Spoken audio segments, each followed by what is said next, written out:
कृष्णा गाडगीळ आणि sons limited 1832 पासून। माजी आमदार सुधा सरवणकरांच्या वक्तव्यामुळे वाद होण्याची शक्यता। विद्यमान आमदाराला 2 कोटी मिळतात, मी आमदार नसताना सुद्धा 20 कोटी मिळतात, सरवणकरांचं वक्तव्य। 20 कोटींचा निधी कोणत्या आधारावर मिळाला? ठाकरेंच्या शिवसेनेचे आमदार महेश सावंतांचा सरवणकरांना सवाल। गोंदियात ओबीसींची बाईक रॅली, मराठा आरक्षणासंदर्भातील जीआर रद्द करण्याच्या मागणीसाठी ही बाईक रॅली। 28 सप्टेंबरपासून काँग्रेसची संविधान सत्याग्रह यात्रा, हर्षवर्धन सपकाळ आणि तुषार गांधी यात्रेचं नेतृत्व करणार।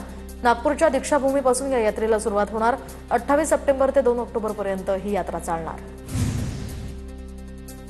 काँग्रेसची सत्याग्रह यात्रा नाही तर असत्य यात्रा, राहुल गांधी रोज खोटं बोलतात, मग काँग्रेसला सत्याग्रहाचा अधिकार कुठून? नवनाथ वन यांचा हल्लाबोल। नवनाथ वन यांचे विचार आणि मनुस्मृतीची होळी करावी आणि आरएसएसनं भारताचं संविधान स्वीकारावं।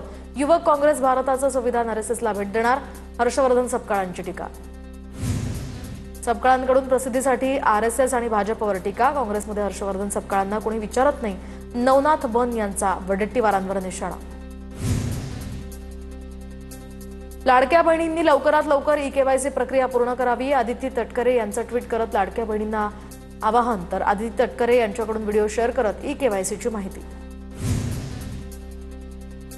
मुख्यमंत्री देवेंद्र फडणवीसांना पंतप्रधान होण्याची स्वप्न पडतात, काँग्रेसचे प्रदेशाध्यक्ष हर्षवर्धन सपकाळ यांची टीका, तर मोदींकडे 2 शेट असून फडणवीसांकडून कंबोजला ताकद देणं सुरू आहे, सपकाळांचा हल्लाबोल। दरम्यान धाराशिवच्या भूम तालुक्यात ठाकरेंच्या शिवसेनेचे खासदार ओमराजे निंबाळकरांकडून अतिवृष्टीग्रस्त भागाची पाहणी, बोणगिरीमध्ये पाझर तलाव फुटल्यामुळे शेती पिकांचं मोठं नुकसान झालं होतं।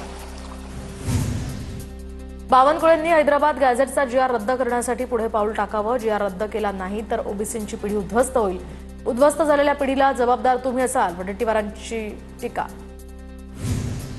वडेट्टीवारांची ही नौटंकी, राजकारण करण्याचा त्यांचा प्रयत्न, ओबीसींना कसा न्याय मिळेल यासाठी काम करतोय, वडेट्टीवारांच्या वक्तव्यानंतर बावनकुळेंची माहिती। वडेट्टीवार आणि काँग्रेसचा मराठ्यांचं वाटोळं करण्याचा हेतू, राज्यामध्ये काँग्रेसचा देभारा करायला आम्हाला वेळ लागणार नाही, तुम्हाला औषधाला सुद्धा कार्यकर्ता राहणार नाही, जरांगेंचा इशारा। धनगर समाजाला एसटीमधून आरक्षण द्यावं यासाठी प्रकाश सोळंकेंचं मुख्यमंत्र्यांना पत्र, धनगर समाजाच्या हिताचा निर्णय घेण्याची प्रकाश सोळंकेंची मागणी। स्थानिक स्वराज्य संस्थांच्या निवडणुकीसाठी 3 कोटींपर्यंत खर्च होतो, तर काही ठिकाणी जेवणावळीसाठी 100 बोकड कापावे लागतात, आमदार संजय गायकवाडांचं वक्तव्य। संजय गायकवाडांचा जे पोटात होतं ते ओठात आलं, आमदार संजय गायकवाडांच्या वक्तव्यावरून वडेट्टीवारांची टीका। उपमुख्यमंत्री एकनाथ शिंदेंचं ट्विटर अकाउंट हे काही काळासाठी हॅक झालं होतं। एकनाथ शिंदेंच्या अकाउंटवर तुर्की आणि पाकिस्तानचे व्हिडिओ दिसत होते, पण काही वेळातच त्यांचं ट्विटर अकाउंट पुन्हा रिकव्हर झालंय। नाशिकच्या त्र्यंबकेश्वरमध्ये काल पत्रकारांवर हल्ला झाल्यानंतर जनमानसातनं त्याचा निषेध, घटनेच्या निषेधार्थ नाशिक जिल्हा मातंग समन्वय समितीच्या वतीने घोषणाबाजी करत आंदोलन, पत्रकारांच्या सुरक्षेसाठी कठोर कारवाई करण्याची मागणी। जालन्यामध्ये जरांगेंच्या बैठकीत अचानक मधमाशांचा हल्ला, बैठकीसाठी आलेल्या काही जणांना मधमाशांचा चावा, मराठा कार्यकर्त्यांनी जरांगेंना तात्काळ दुसरीकडे हलवलं, बैठकीच्या ठिकाणी मधमाशा आल्यामुळे हा गोंधळ। दौंड तालुका कृषी उत्पन्न बाजार समितीची 22वी वार्षिक सर्वसाधारण सभा आणि शेतकरी मेळावा संपन्न, दौंडचे आमदार राहुल कुल यांच्या उपस्थितीमध्ये हा मेळावा संपन्न, कार्यक्रमात कृषी क्षेत्रात उत्तम कामगिरी करणाऱ्या शेतकऱ्यांचा सन्मान।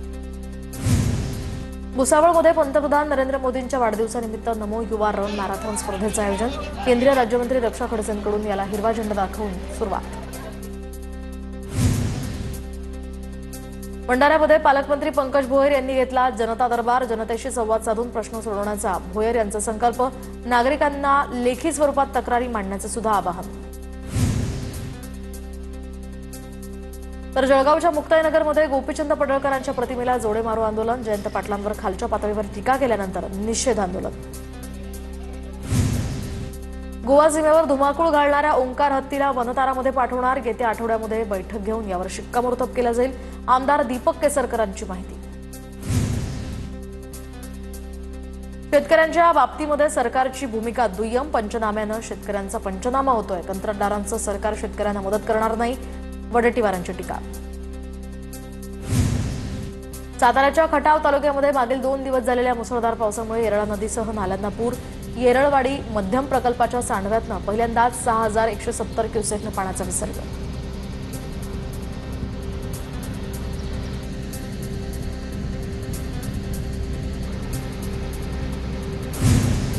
लातूर जिल्ह्यातल्या निम्न तेरणा आणि मांजरा धरणाचे दरवाजे उघडले. विसर्ग नियंत्रित ठेवण्यासाठी निम्न तेरणाचे 8 तर मांजरा धरणाचे 2 दरवाजे उघडण्यात आले. परभणीच्या सेलू तालुक्यातल्या निम्न दुधना प्रकल्पातनं पाण्याचा विसर्ग सुरू. दुधना नदीला पूर तर मानवत तालुक्यातील टाकळी निलवर्ण या ठिकाणी पुलावरून पाणी. शाळकरी मुलांची या ठिकाणी कसरत.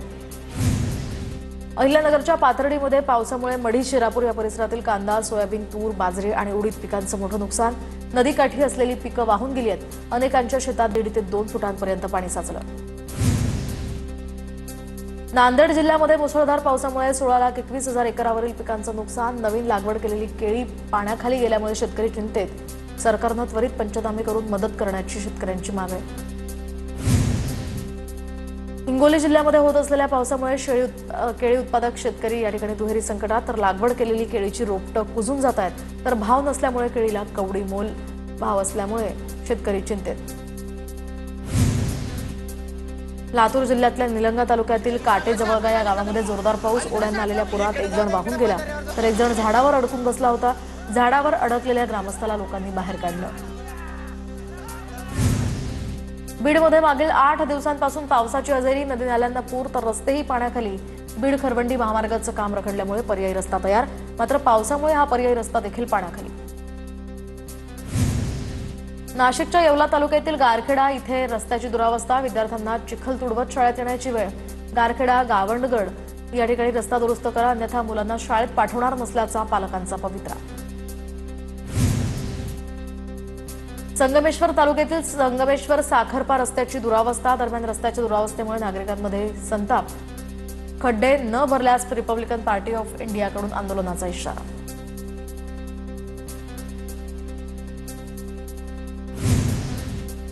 अहिल्यानगरच्या पाथर्डी तालुक्यातल्या शिरापूरमध्ये जोरदार पाऊस. मुसळधार पावसामुळे शेती पिकांचं मोठं नुकसान. तर पुराच्या पाण्यात 1 तरुण वाहून गेला. अक्कलकोट ते गाणगापूर या महामार्गावर 3 फुटांपर्यंत पाणी. अक्कलकोटमधील बोरी नदी ओव्हरफ्लो. बोरी उमरगे गावाजवळचा पूल पाण्याखाली. पूना गाडगीळ आणि सन्स लिमिटेड 1832 पासून